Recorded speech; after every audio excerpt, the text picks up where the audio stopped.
Hitler ne faisait jamais totalement confiance à qui que ce soit. Il méprisait ses alliés et détestait ses ennemis avec la même intensité. Lors de réunions privées, il qualifiait les Italiens et les Japonais d'incompétents ou de peu fiables, tout en proclamant que seul le peuple allemand était destiné à dominer l'Europe. Sa vision du monde était basée sur des hiérarchies raciales rigides. Il considérait les Soviétiques comme des sous-hommes et les Juifs comme l'ennemi absolu qui devait être exterminé. Il respectait les Britanniques pour leur empire, mais les voyait comme un obstacle à détruire. Même au sein de son cercle, la méfiance était constante. Il craignait les trahisons et voyait de la faiblesse dans tout geste de doute. Comment un leader pouvait-il mépriser autant ceux qui l'accompagnaient dans la guerre? Jusqu'à quel point ces préjugés ont-ils conditionné les alliances de l'Axe? Était-ce l'arrogance d'Hitler qui a fini par l'isoler même de ses propres partenaires? Le miroir brisé, Mussolini sous l'ombre du Reich. Dans la trajectoire politique d'Adolf Hitler, Benito Mussolini a joué un rôle central pendant les années de formation idéologique du dirigeant allemand. La marche sur Rome, menée à la fin octobre 1922, a été observée depuis Munich comme la démonstration tangible qu'un mouvement de masse à base paramilitaire pouvait imposer un nouvel ordre sans besoin de processus parlementaire prolongé. Mussolini, à la tête de ses chemises noires, avait forcé le roi Victor Emmanuel III à lui remettre le pouvoir sans nécessité de grands affrontements militaires. Hitler interpréta cet événement comme une leçon applicable à la réalité allemande.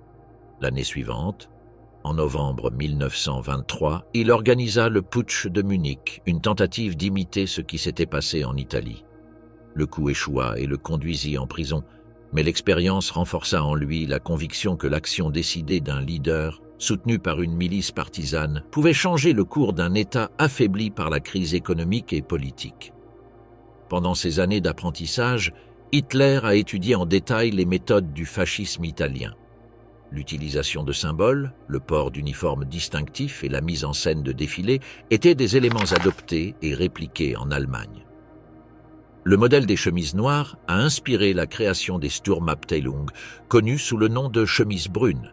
Nationalisme radical, anticommunisme violent et mobilisation de rue sont devenus des traits communs entre les deux mouvements. Mussolini a agi comme un référent indirect, bien qu'il n'existait pas encore de contact personnel entre les deux dirigeants. L'influence était plus symbolique que pratique, mais elle était visible dans l'esthétique des rassemblements nazis, dans l'utilisation systématique de la violence contre les opposants politiques et dans l'aspiration à construire un leadership total capable de surmonter les limitations du système parlementaire. Hitler voyait dans le Duce la démonstration que le fascisme pouvait s'imposer dans une société moderne d'Europe occidentale. La première rencontre personnelle a eu lieu à Venise, à la mi-juin 1934. À ce moment-là, Hitler avait déjà atteint la chancellerie du Reich et consolidait son pouvoir absolu en éliminant les adversaires internes et en subordonnant toutes les institutions de l'État. La réunion ne s'est pas déroulée dans un climat de confiance. Mussolini le considérait comme un politicien aux manières rudes, sans le raffinement culturel qu'il attribuait au véritable leadership. Hitler, en revanche, voyait l'Italien comme un homme vaniteux, préoccupé par son image publique et sans engagement rigoureux envers les principes fascistes. Les différences personnelles se sont reflétées dans les conclusions des deux délégations. Ils s'accordaient sur l'hostilité envers le communisme et sur le rejet de la démocratie libérale, mais divergeaient dans les styles de conduite et dans les priorités stratégiques.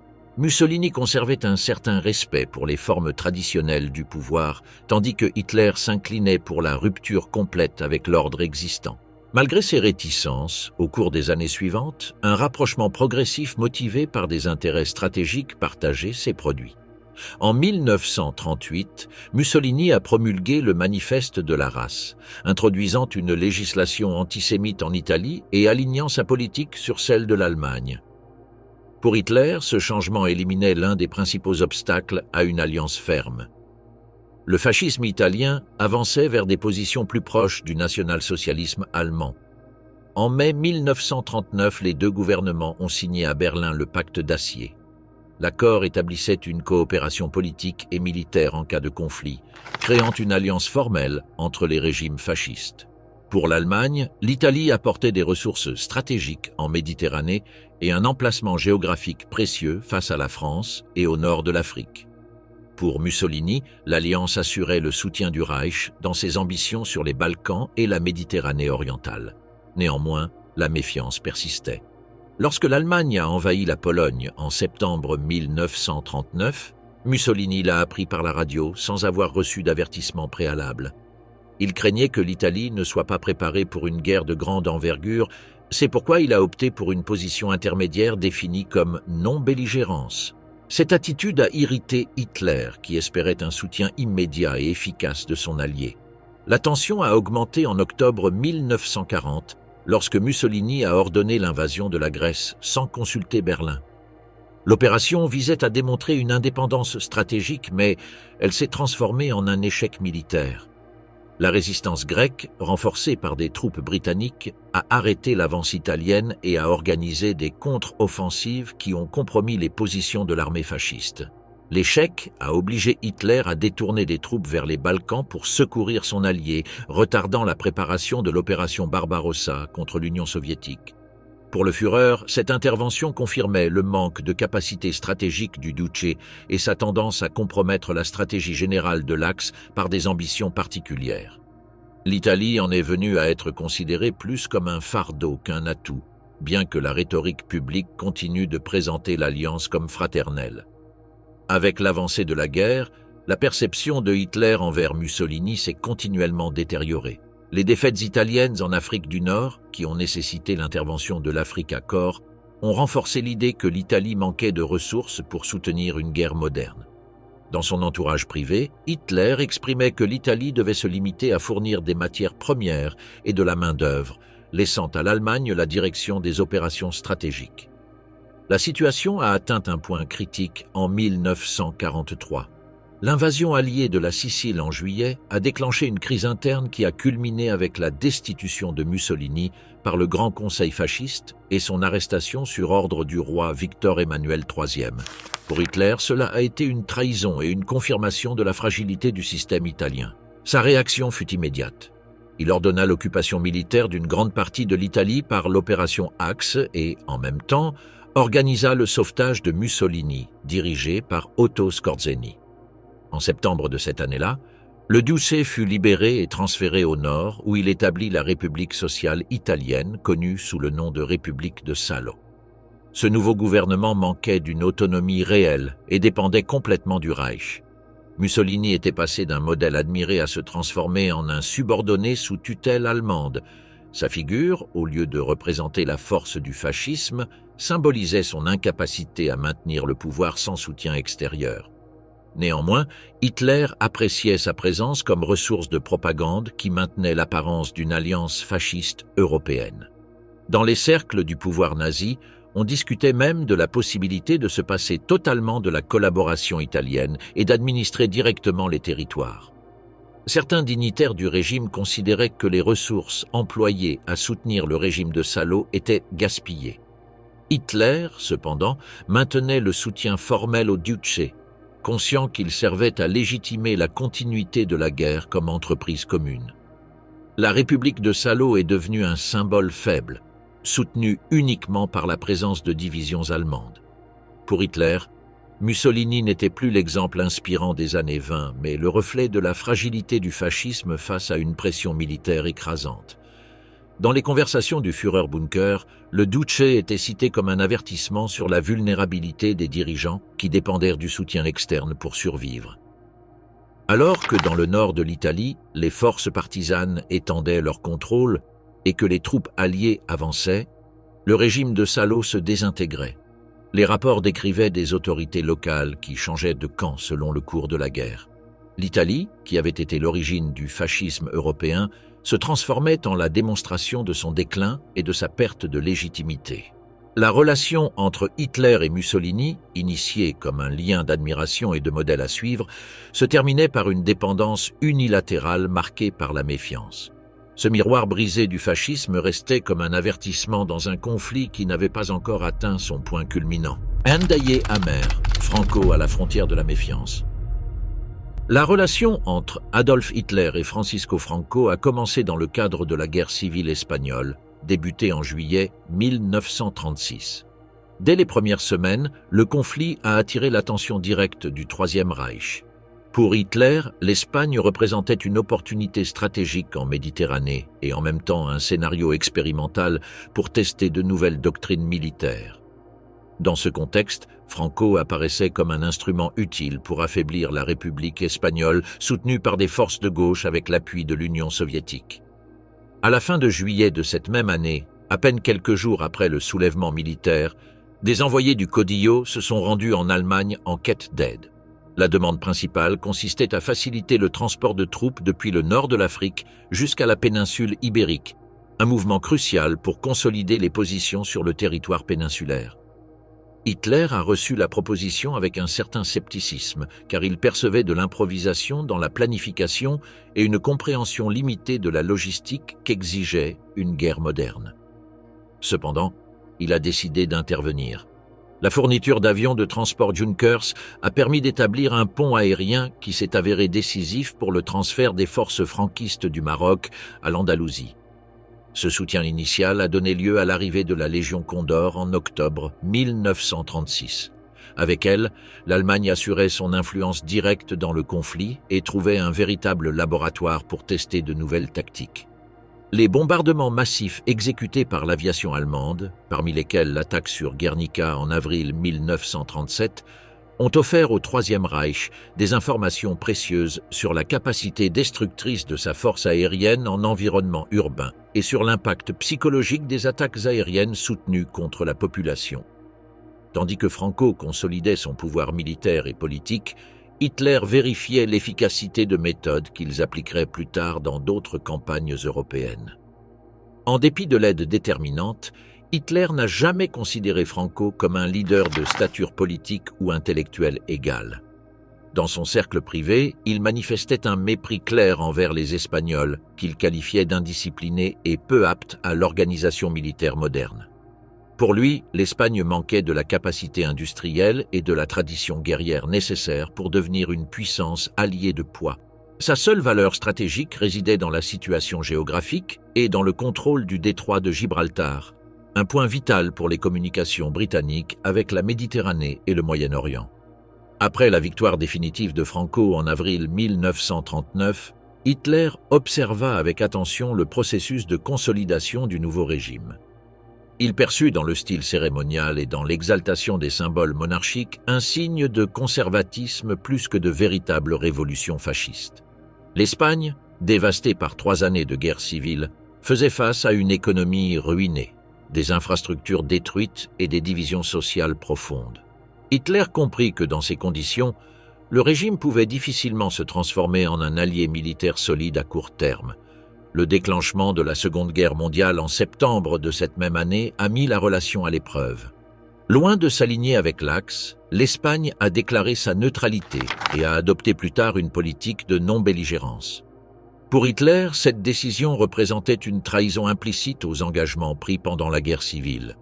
Il espérait que Franco mobiliserait ses ressources contre le Royaume-Uni, profitant de la faiblesse britannique après la chute de la France en juin 1940.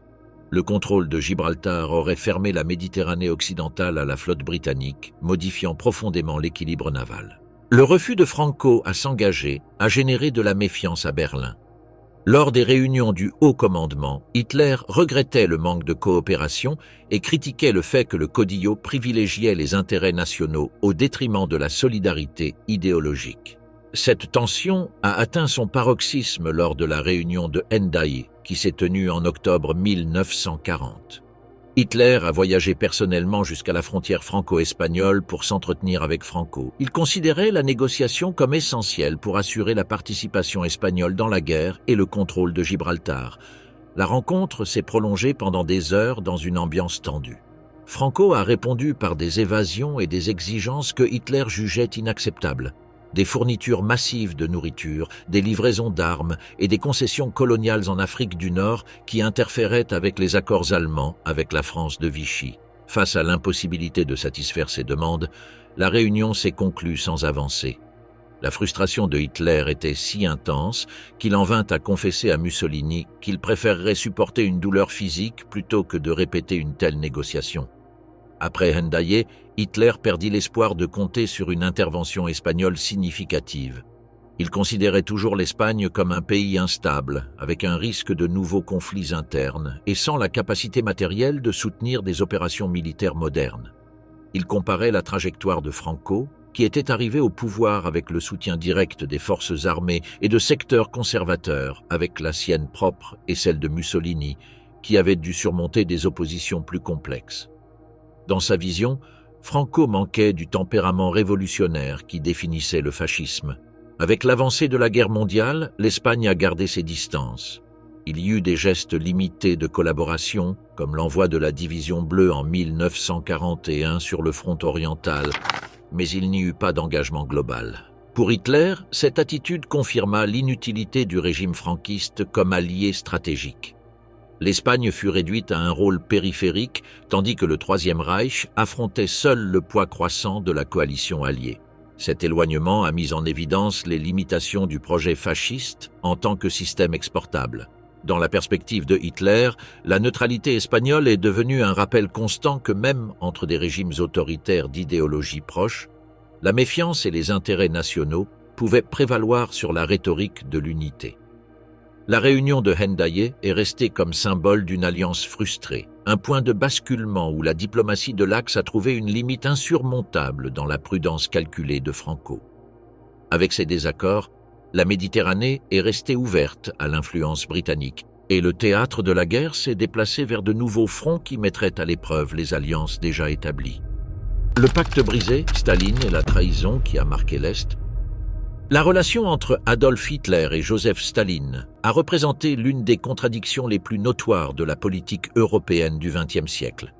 Tous deux dirigeaient des systèmes idéologiques opposés, et cependant, pendant une courte période, ils ont réussi un accord de convenance qui a modifié la carte politique de l'Europe orientale. Le paradoxe était évident.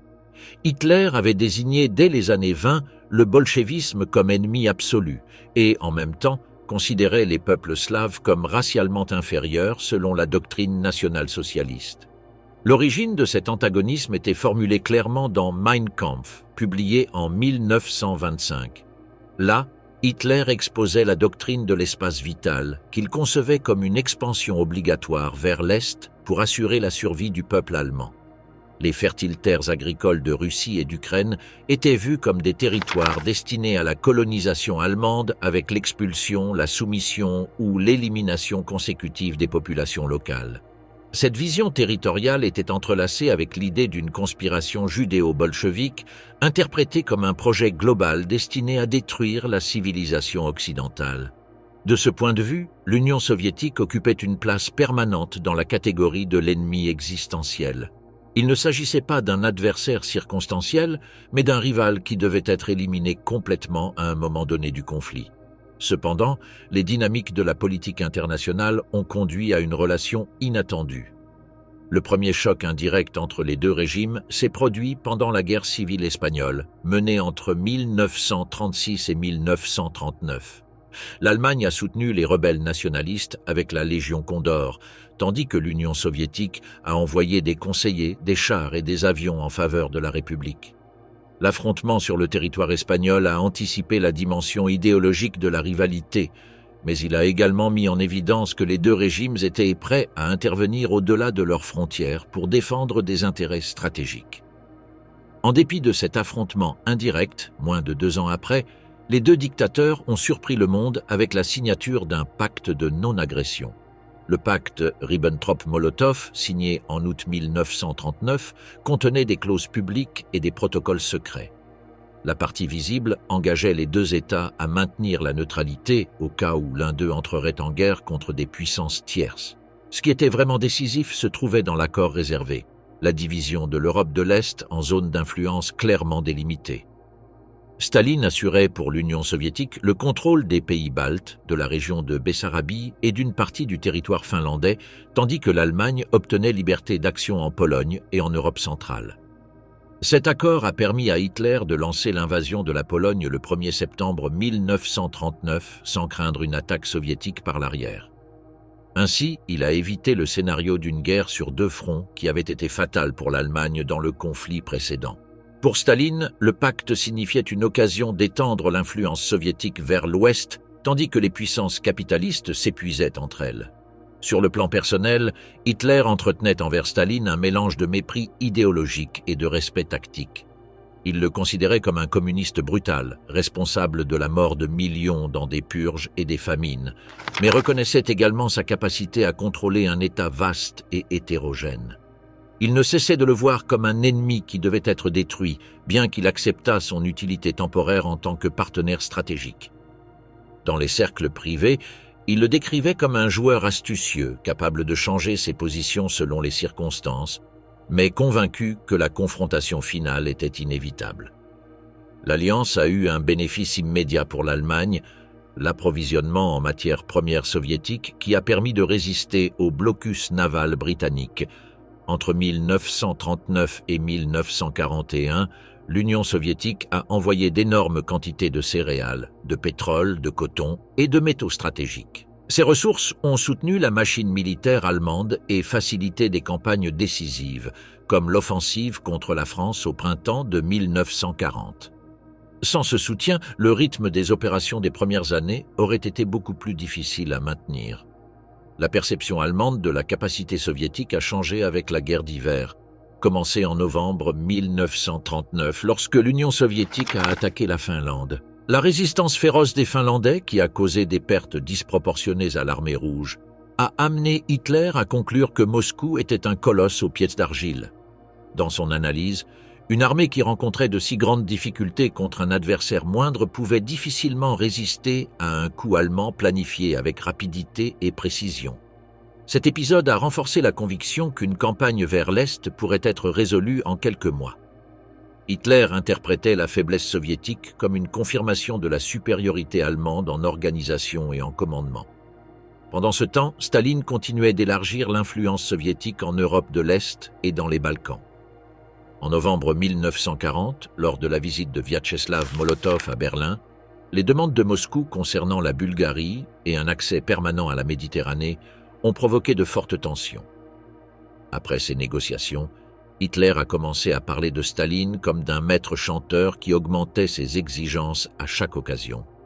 Il soulignait qu'une victoire allemande sur le Royaume-Uni serait intolérable pour l'Union soviétique, car elle déséquilibrerait de manière irréversible la carte européenne. En conséquence, il était convaincu que, au-delà des accords formels, l'affrontement avec Moscou n'était qu'une question de temps. La relation, soutenue par un pragmatisme circonstanciel, avançait inexorablement vers la rupture qui transformerait le cours de la guerre. L'ennemi lointain, Roosevelt comme menace invisible. Lorsqu'Adolf Hitler a été nommé chancelier de l'Allemagne en janvier 1933 et Franklin Delano Roosevelt a pris la présidence des États-Unis en mars de cette même année, ils incarnaient tous deux des réponses distinctes à la crise internationale provoquée par la Grande Dépression. L'Allemagne cherchait une voie de nationalisme autoritaire avec une structure de parti unique et une concentration absolue du pouvoir dans une figure personnelle, tandis que les États-Unis poussaient une stratégie d'intervention de l'État dans l'économie tout en maintenant intactes les institutions démocratiques. Dès le début, Hitler a observé avec attention les mesures que Roosevelt appliquait dans son pays. Le New Deal, avec son intervention large du gouvernement fédéral dans des secteurs clés, semblait remarquable pour le chancelier allemand. Il y voyait une confirmation que le libéralisme économique classique était en crise et que seuls les États dotés d'une autorité extraordinaire pouvaient répondre à des circonstances historiques de collapse économique. À son avis, Roosevelt avait construit un modèle de contrôle qui, bien qu'il ne soit pas identique au national-socialisme, coïncidait en s'éloignant du capitalisme libéral traditionnel. Dans diverses conversations avec les diplomates et les conseillers, Hitler commentait que le président américain appliquait dans son propre cadre institutionnel une forme de dirigisme économique qui présentait certains parallèles avec ce qui était expérimenté en Europe. Cependant, cette perception initiale de reconnaissance relative ne cachait pas la différence fondamentale entre les deux systèmes. Roosevelt gouvernait sous un régime électoral pluraliste et compétitif, avec des partis d'opposition, un parlement actif et un pouvoir judiciaire indépendant. Le Troisième Reich, en revanche, reposait sur l'exclusion totale des adversaires politiques, l'interdiction de la concurrence partisane et la concentration du pouvoir dans la figure du Führer. Du point de vue de Hitler, il pouvait y avoir des coïncidences tactiques dans la gestion économique, mais il existait une frontière idéologique rendant impossible une convergence réelle. La tension commença à devenir évidente en 1939, lorsque Roosevelt adopta un ton plus ferme face à l'expansion allemande en Europe centrale. Le 14 avril de cette année-là, il envoya une lettre simultanée à Hitler et à Benito Mussolini demandant des garanties qu'il n'attaquerait pas 31 pays européens et asiatiques. L'objectif déclaré était de réduire la tension et de préserver la paix. 2 semaines plus tard, dans un discours devant le Reichstag, Hitler répondit en lisant à haute voix la liste des nations tandis que les députés nazis riaient bruyamment après chaque nom. La scène fut entendue dans le monde entier comme une moquerie directe envers le président américain et comme un défi ouvert à la diplomatie nord-américaine. Après l'invasion allemande de la Pologne en septembre 1939 et la déclaration de guerre conséquente de la Grande-Bretagne et de la France, les États-Unis ont officiellement maintenu une position de neutralité. Cette politique reflétait à la fois l'isolement enraciné de la société nord-américaine et la tradition de la doctrine Monroe, qui limitait historiquement l'intervention dans les affaires européennes. Pour Hitler, cette neutralité était une opportunité. Avec les États-Unis en marge, l'Allemagne disposait de la liberté pour consolider ses conquêtes continentales. L'évolution a changé de manière graduelle en 1940. Roosevelt a impulsé le programme appelé Cash and Carry, qui autorisait la vente d'armes et de fournitures aux pays en guerre sous 2 conditions, paiement immédiat et transport sur les navires propres aux acheteurs.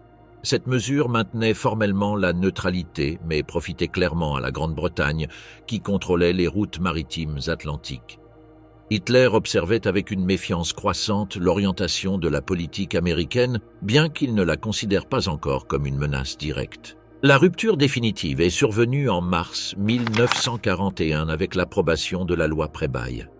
À travers ce mécanisme, les États-Unis ont commencé à fournir massivement des armes, des avions, des navires et des munitions à la Grande-Bretagne et, après l'invasion allemande de l'Union soviétique, également à Moscou.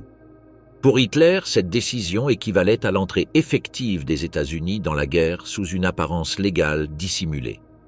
La machine de guerre allemande devait désormais faire face non seulement à la capacité industrielle britannique, mais aussi aux ressources presque illimitées du continent américain.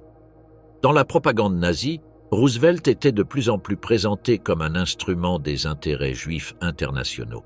Hitler affirmait dans ses discours privés et publics que la politique étrangère américaine ne répondait pas aux intérêts de Washington, mais à la manipulation des banquiers et capitalistes juifs qui cherchaient à détruire l'Allemagne.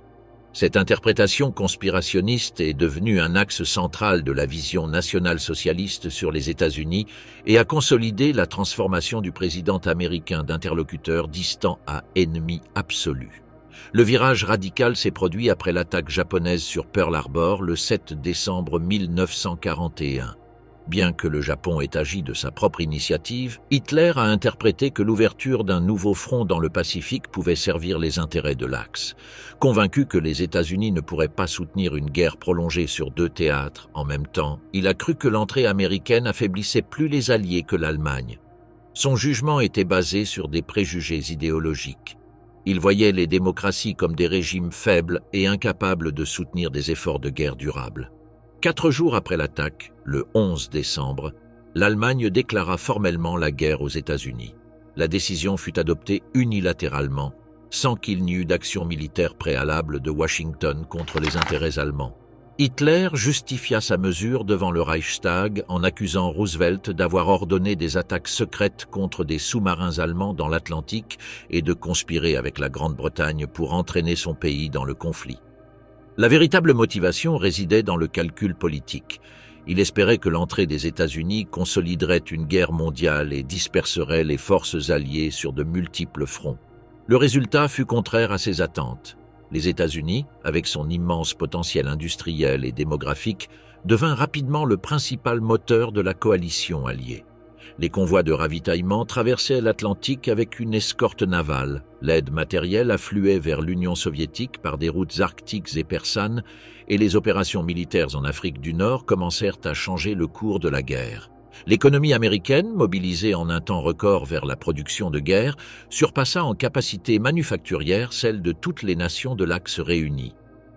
Hitler avait calculé que la démocratie nord-américaine manquait de cohésion pour soutenir une guerre longue. En pratique, Roosevelt a réussi à unir la société autour d'un effort de guerre de proportions historiques. L'erreur de calcul était évidente.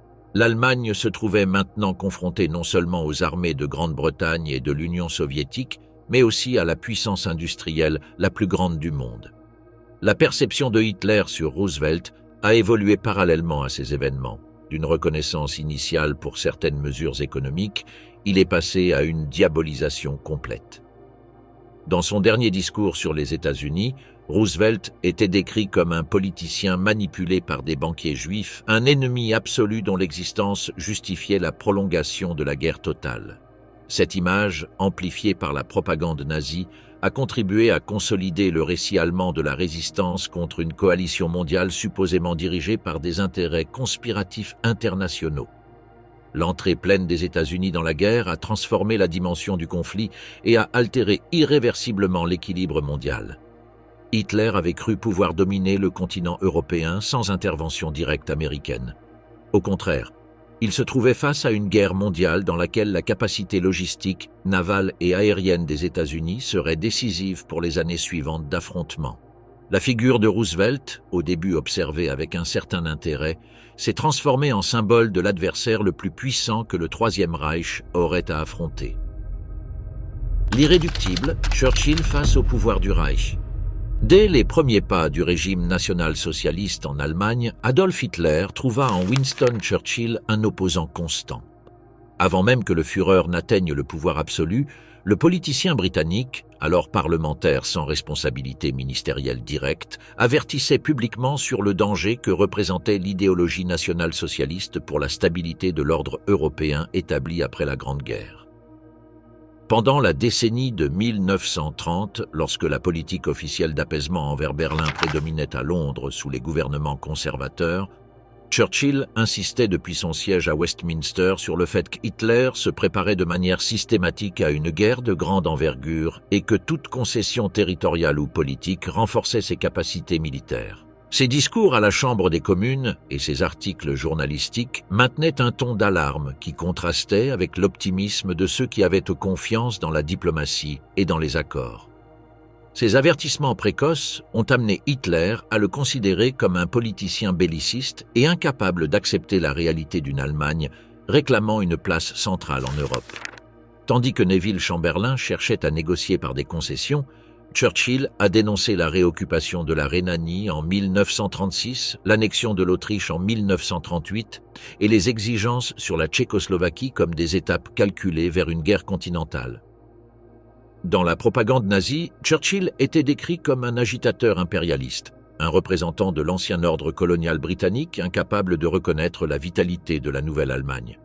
Il était présenté comme défenseur d'un système en décadence, obsédé par le maintien de privilèges impériaux face à un Reich qui, selon le discours officiel, incarnait la modernité politique et sociale du XXe siècle.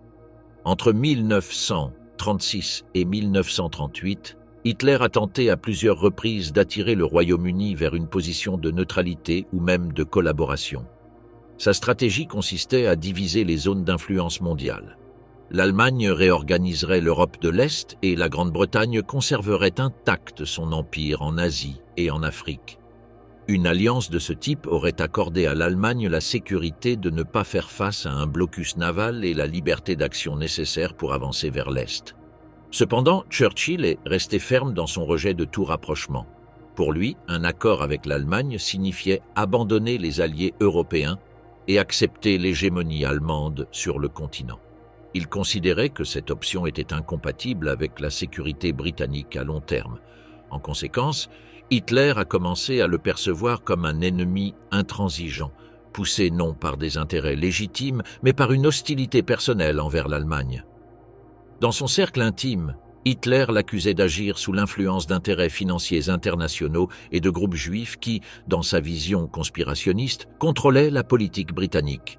Cette interprétation renforçait le caractère personnel de son antagonisme envers Churchill, différent de celui qu'il entretenait avec d'autres dirigeants européens.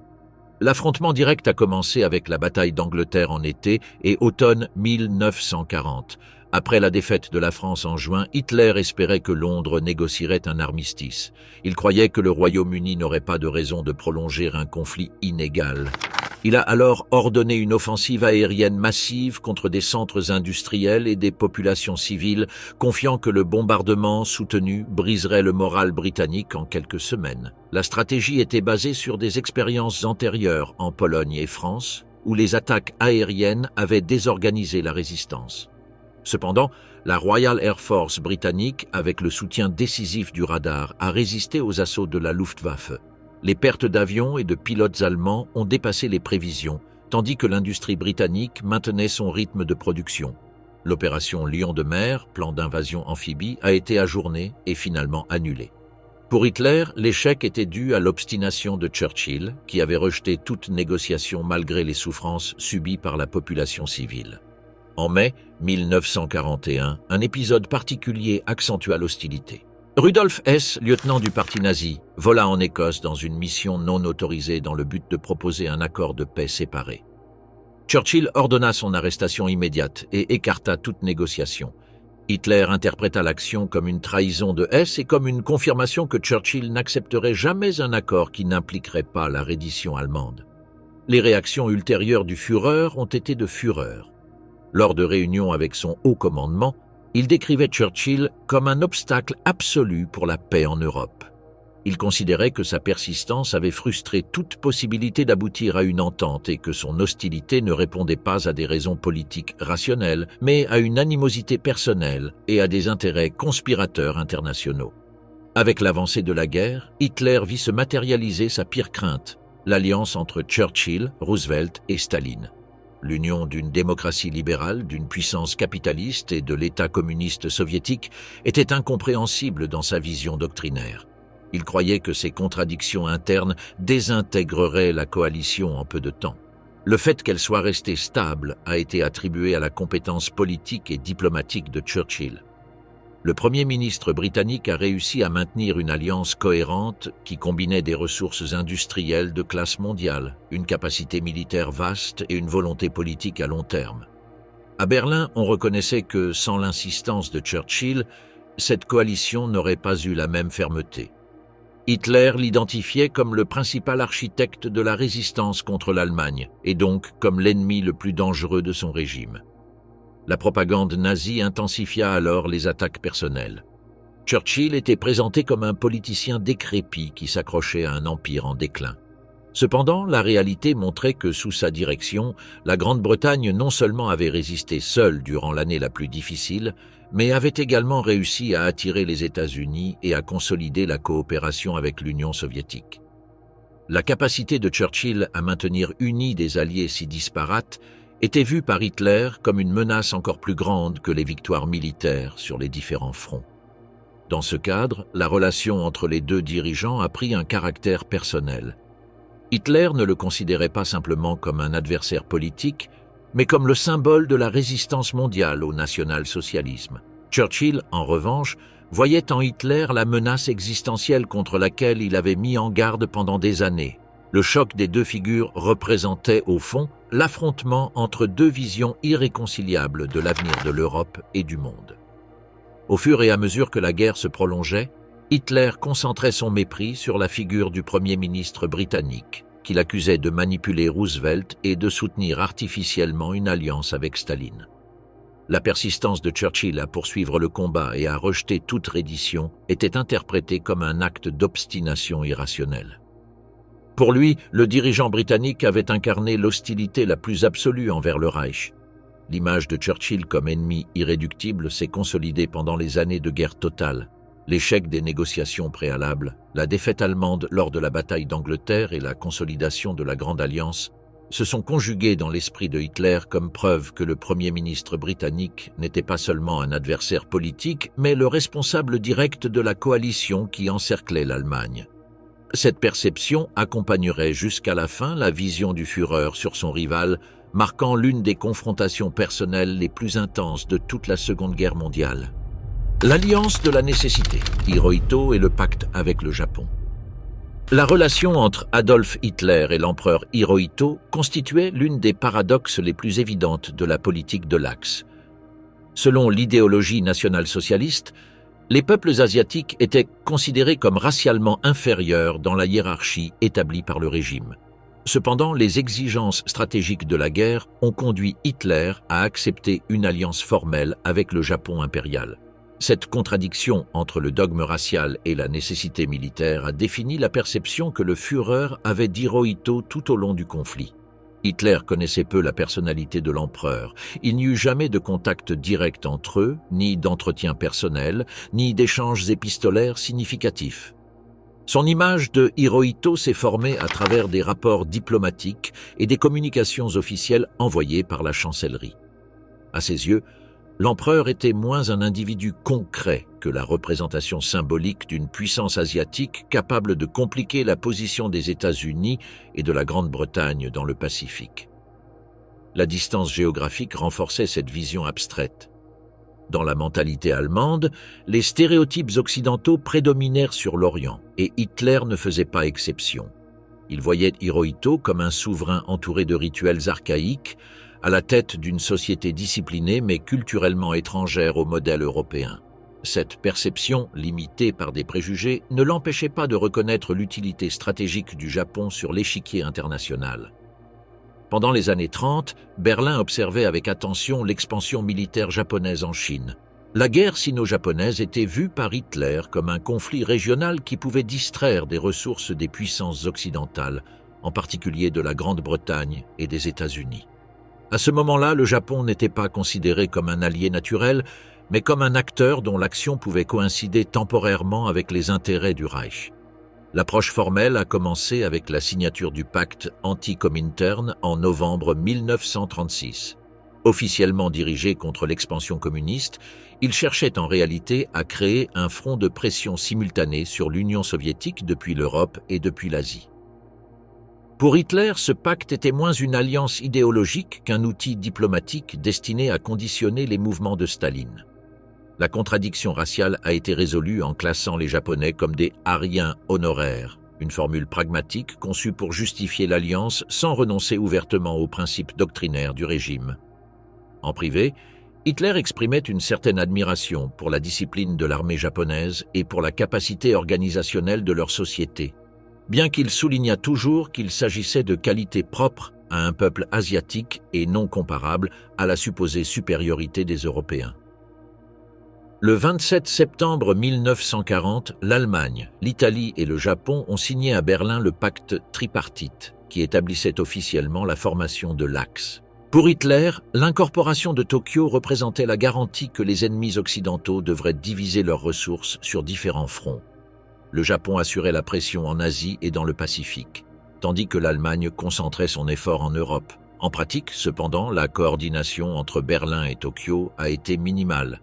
Hitler n'a pas consulté les Japonais avant de lancer l'opération Barbarossa en juin 1941, bien que l'ouverture d'un front oriental affectait directement la stratégie générale de l'Axe.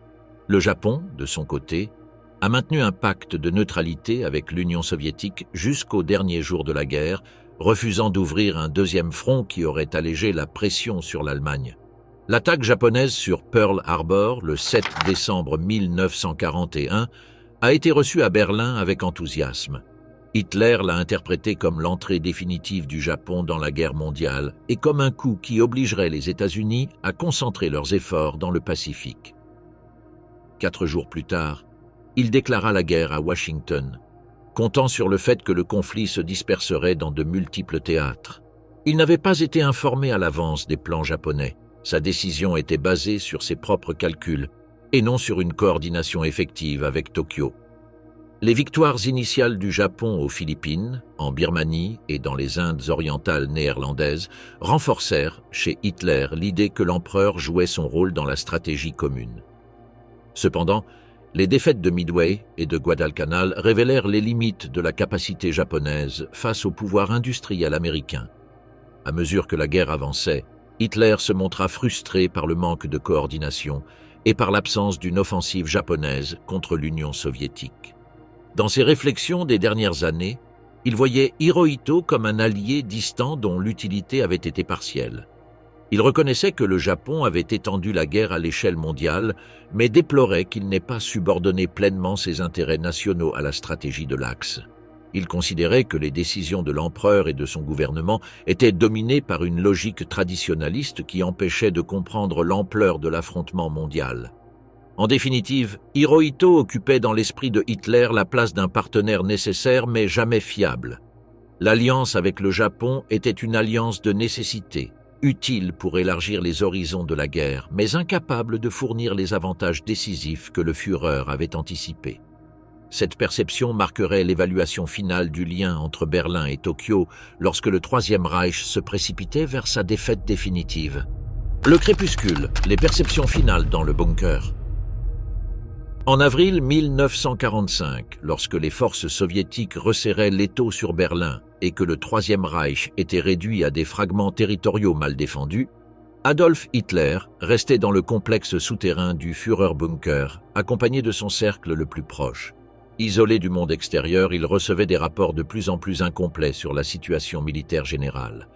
Dans cette ambiance de confinement et de naufrage imminent, il exprimait ses dernières appréciations sur les dirigeants internationaux avec lesquels il avait interagi pendant la guerre. Ces perceptions ont été recueillies dans les notes de Joseph Goebbels, dans les observations ultérieures de Martin Bormann et dans les souvenirs d'officiers et de fonctionnaires qui sont restés dans le bunker jusqu'au dernier jour. On y observe un panorama dominé par le ressentiment, la déception et une méfiance absolue envers tous les acteurs politiques de son époque. Personne n'échappait à son jugement amer, ni anciens alliés, ni ennemis. L'exécution de Benito Mussolini le 28 avril 1945 a profondément impacté Hitler. Le Duce, qui dans les années 20 avait été un modèle politique pour le jeune dirigeant allemand, a été capturé par des partisans italiens alors qu'il tentait de fuir vers la Suisse. Avec Clara Petacci, il a été exécuté sommairement dans le nord de l'Italie. Leurs corps ont été transportés à Milan, exposés publiquement et humiliés par une foule en colère. Lorsque la nouvelle est arrivée au bunker, Hitler a compris qu'un destin similaire l'attendait s'il était capturé vivant. Selon les notes de Goebbels, il a affirmé qu'il ne permettrait sous aucune circonstance une humiliation publique comparable. Cette conviction a renforcé sa décision définitive de mettre fin à sa vie avant de tomber prisonnier. Dans ses dernières réflexions, Mussolini est devenu pour Hitler l'exemple de la fragilité du pouvoir politique face à la défaite militaire. Le contraste entre la marche sur Rome et le cadavre pendu à Milan symbolisait, dans sa vision, la ruine du fascisme européen. Ce qui avait été une inspiration à l'époque se transformait en avertissement. À propos de Francisco Franco, ses références étaient moins fréquentes mais tout aussi révélatrices. Il le décrivait comme un opportuniste qui avait su se tenir à l'écart du conflit mondial. Il reconnaissait que le caudillo avait obtenu un soutien allemand pendant la guerre civile, mais l'accusait de ne pas avoir correspondu par aucun engagement lors des années décisives de la guerre européenne. Pour Hitler, Franco représentait la neutralité calculée, une attitude pragmatique qu'il méprisait moralement, mais qu'il devait en même temps admettre comme efficace. L'Espagne avait évité la dévastation et maintenait intact le régime franquiste, tandis que les dictatures fascistes d'Italie et d'Allemagne s'effondraient. Dans ce contraste, Hitler voyait confirmer l'utilité stratégique de la non-belligérance adoptée par Madrid, bien qu'il la considérait comme une trahison à l'esprit de Hendaye. Joseph Staline occupait une place centrale dans les commentaires finaux du Führer. Il le caractérisait avec des termes désobligeants qui reflétaient des préjugés raciaux immuables, mais admettait implicitement qu'il avait démontré une capacité de résistance et de leadership qui dépassait ses calculs initiaux. Hitler n'a jamais abandonné sa conviction que le bolchevisme était une idéologie destinée à détruire la civilisation européenne. Cependant, dans les dernières semaines, il reconnaissait que Staline avait réussi à maintenir uni un État vaste et divers, à le conduire à la victoire militaire et à amener l'armée rouge jusqu'aux portes de Berlin. Cette combinaison de mépris idéologique et de respect tacite le différenciait du reste de ses ennemis. Selon Hitler, le dirigeant soviétique avait réussi à s'imposer grâce à la discipline de fer de son régime et au soutien matériel massif fourni par la Grande-Bretagne et les États-Unis. Pour lui, la résistance soviétique n'était pas le fruit de qualités individuelles, mais du caractère despotique du système et de l'aide reçue de l'extérieur. Cependant, le fait objectif était que Staline était devenu le vainqueur politique et militaire le plus évident du conflit, une situation qu'Hitler ne pouvait ignorer dans ses réflexions finales. La figure de Franklin Delano Roosevelt apparaissait durant ces jours d'enfermement, marquée par la continuité de la vision conspirative qu'Hitler avait soutenue dès le début. Le président américain était décédé le 12 avril 1945, mais la nouvelle ne modifia en rien sa perception. Pour Hitler, Roosevelt avait toujours été un instrument manipulé par des intérêts financiers internationaux et par ce qu'il appelait l'influence juive mondiale. Dans sa conception, il n'était pas un leader indépendant agissant au nom des intérêts nationaux de son pays, mais un rouage d'un appareil politique qui transcendait les personnes. Le décès du président américain ne représentait, dans son analyse, aucun changement stratégique. Il considérait que la structure du pouvoir des États-Unis assurait la continuité de la guerre, quelle que soit l'identité du dirigeant. Il voyait en cela la confirmation que l'ennemi nord-américain ne dépendait pas d'individus concrets, mais de forces structurelles qui persisteraient jusqu'à la destruction finale du Reich. Winston Churchill continuait d'être, même dans les derniers jours, l'ennemi le plus détesté. Hitler le décrivait comme un obstiné incurable qui avait systématiquement empêché tout accord de paix et qui avait fait de la Grande-Bretagne le noyau de la résistance internationale. Il l'accusait d'être le principal responsable de l'alliance qui avait uni Roosevelt et Staline contre l'Allemagne, un succès politique qu'il considérait comme décisif pour la défaite allemande. Dans le bunker, ses mots contre Churchill étaient particulièrement virulents. Il le caractérisait comme un politicien manipulateur, astucieux dans la construction de coalitions et capable de maintenir son pays dans une guerre qui, selon la vision d'Hitler, ne répondait pas aux intérêts britanniques à long terme. Sa haine était personnelle et inaltérable. Il voyait dans le Premier ministre britannique la personnification du refus occidental de reconnaître la légitimité des aspirations allemandes. Au-delà de ses jugements sur les dirigeants étrangers, ce qui dominait dans le bunker était un climat de méfiance généralisé. Hitler soupçonnait la loyauté de ses propres collaborateurs, accusait ses généraux d'incompétence délibérée et voyait des trahisons potentielles dans chaque geste. Cette atmosphère de paranoïa reflétait l'isolement absolu dans lequel se trouvait le régime. La guerre était perdue, mais le Führer persistait dans des explications basées sur des trahisons, des conspirations et sur la supposée obstination irrationnelle de ses ennemis. Le crépuscule du Troisième Reich fut marqué, ainsi, par la transformation des figures internationales en symboles d'échec, de trahison ou de menaces insurmontables. Mussolini représentait la fragilité du fascisme vaincu, Franco la survie pragmatique, Staline l'ennemi inévitablement triomphant, Roosevelt l'incarnation d'une puissance économique incommensurable et Churchill l'hostilité irréductible. Dans le réduit espace du bunker, ces perceptions finales formaient un portrait de défaite et de ressentiment qui accompagna Hitler dans ses derniers jours, préparant le décor pour le dénouement imminent qui scellerait la fin du régime national-socialiste en Europe.